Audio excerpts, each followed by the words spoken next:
What's up, guys? Big Rob here, coming to you from the Valley of the Sun, where the sun is now setting. But what a beautiful day, man. 80 degrees, clear skies. One of those days where we're just happy to be upright. Now, to start this video off, the views and the opinions that I'm going to share with you are not the views and the opinions of Chaos Nutrition as a whole, and neither for the athletes. This is purely my opinion, my video on me. Topic of discussion. Well, there's going to be a couple, but the most important one is Bud Light went woke, and, well, I don't know if they went broke, but there's a lot going on behind the scenes. So let's get right into it. Dylan Mulvaney, individual who is transitioning into a female. Not sure how he plans on getting a period, but he's going in that direction.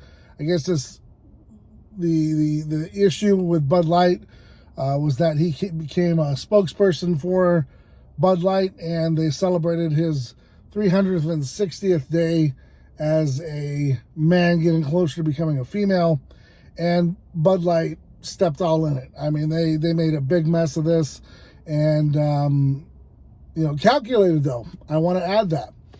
So my opinion on the whole story is you have an influencer, someone that has a pretty big following on I believe it's TikTok, and Bud Light decides to use this individual for some marketing, and as it turns out, it wasn't a complete miss, and I'm going to tell you why.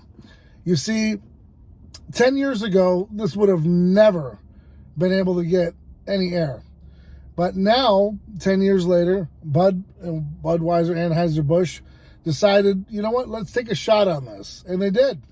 And they took a shot, and they knew. They were like, hey, listen, calculated steps. Were they really concerned about market value being lost? Maybe. But let's think of it in the grand scheme of things. Are they okay with losing $5 billion? Do they have it? I mean, you're talking about Anheuser-Busch, been around for decades, pimping out everywhere, sporting events. I mean, they've got money coming in everywhere. So think about it. They put Dylan on the can, immediate backlash, all kinds of news outlets carrying it, people getting pissed off about it, and they're basically just saying it's conservatives. I say it's a whole lot more than that, because mainly, like, my opinion, I really don't care what you do behind the closed doors, what you do in your backyard, what you do anywhere else, just as long as you're not putting it off on me, man. I really don't care. You can do whatever you want, whenever you want. Just it shouldn't have to go mainstream every time you want to prove a point, every time you want to make something exact. Okay, so Bud Light went ahead and did what they did. Now, personally, for me, I've never liked Bud Light. I think I've tried it a couple times. Really, it's kind of like piss beer for me. I'd rather just drink water. I mean, I'm just being honest. And every time I'd see some of my friends way back in the day going to Bud Light and getting these, 100 packs or whatever they were, man, I'm like, you're just wasting your money. Are you getting a buzz? Anyways, I always thought of it definitely not as a champagne of beers, but more or less bottom rung. So they went ahead and did this transgender thing, put Dylan on the can, and it's a big mess. But like I said, big mess or big mess, because if you're in marketing and you understand what's going on, it's kind of genius. You just tested the market. You wanted to see how well this would go over. Now, maybe in 10 years from now, this will be a slam dunk. It's not going to be a big deal. No one's going to care about it. Might just smooth right over. People are like, oh, that's great. We got Dylan on a can, or the next individual who decides to jump on board. And you never know. I mean, it just might do it for Anheuser-Busch, and maybe in the future they'll hit a bullseye. What I'm trying to tell you is, I don't think they did it like they say they did, where they didn't want to cause any divide. They already know there's a divide. They're testing, and the people that are a part of it, come on, man, we all know. This works right into the government's hand. Everyone knows what's going on, okay? This is a calculated step. Anheuser-Busch doesn't make these kind of mistakes, okay? It's a calculated risk. They can write it off in their taxes. It's a marketing ploy. And they just tested the waters, and they realized, oh, not time yet. We'll revisit this at another day. It's all they did. It's all it is. That's where it is, okay? If you think otherwise, comment below. Let me know. Moving right along, I wanted to touch upon a few things here at Chaos Nutrition. We're getting ready for the Anaheim Fit Expo coming in August in Anaheim, California. And I believe it's August. I got to double check my calendar. I've been running pretty ragged lately. We're getting set for that. We're getting excited for that. And then also, I went to a different feel on our apparel line. So some of you are going to notice as you jump on. I went in the direction of a little bit less expensive apparel. Wish I never did. I'm wearing the threads now. They're okay. I mean, it's a decent shirt to wear to the gym, etc. But I went right to in the line of the Bella Canvas line. I mean, I'm up there, staying there with the next level stuff. I really like the feel of it.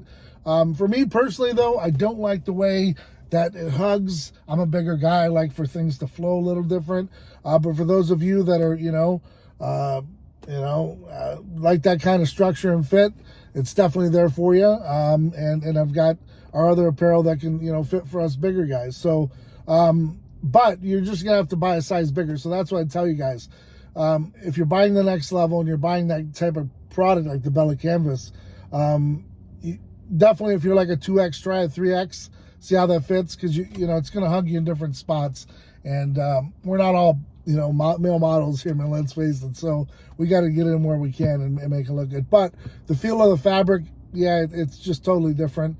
Although these aren't really burlap sacks like back in the 5% days, they're still not that custom quality that you're used to. So I went back to that version. I'm kind of glad that I did. But like I said, for a basic gym shirt, not too bad. The Fruit of the Looms, the Gildans, all that good stuff. But if you want to put something on your back that feels good and comfortable, you can wear out, whether it be just like a little casual dinner, or you're on vacation or something. If you want to feel nice and comfortable, then definitely what we went with is somewhat sort of the Bella Canvas type feel, and I think you're going to be super happy with it. So head over to castnutrition.com, use discount code YouTube20. That'll save you 20%, plus free shipping, man. That's all the time. And also, before I let you go, Greg Valentino doing a show every week for us on old school iron, old school training, old school fitness, old school mindset. It's huge, man. It's kicking off really great over at Muscle Sport TV. Joe Pietaro doing all the editing and all the behind the scenes stuff. Love it, love it, love it. So guys, head over Muscle Sport TV, castnutrition.com. And hey, man, hope you're out there doing whatever it takes to be successful. Hope you're out there, just earning and burning, baby, doing what you have to do. Understanding that you have to go through it to get to it. And at the end of the day, stay right or die for yours, man, and keep that circle tight, because in life we don't have a whole litany of friends that we can trust and take on. So you got to keep that circle tight, stay right or die for yours. And again, man, if I can reiterate one thing that you take from this video, just continue to do whatever it takes. And when you feel like you're not doing enough, push a little bit more. And on the other side of that pain is going to be a lot of happiness, because you've done the work and it's going to show. So on that note, guys, till next time, I'm Big Rob, and I'm out.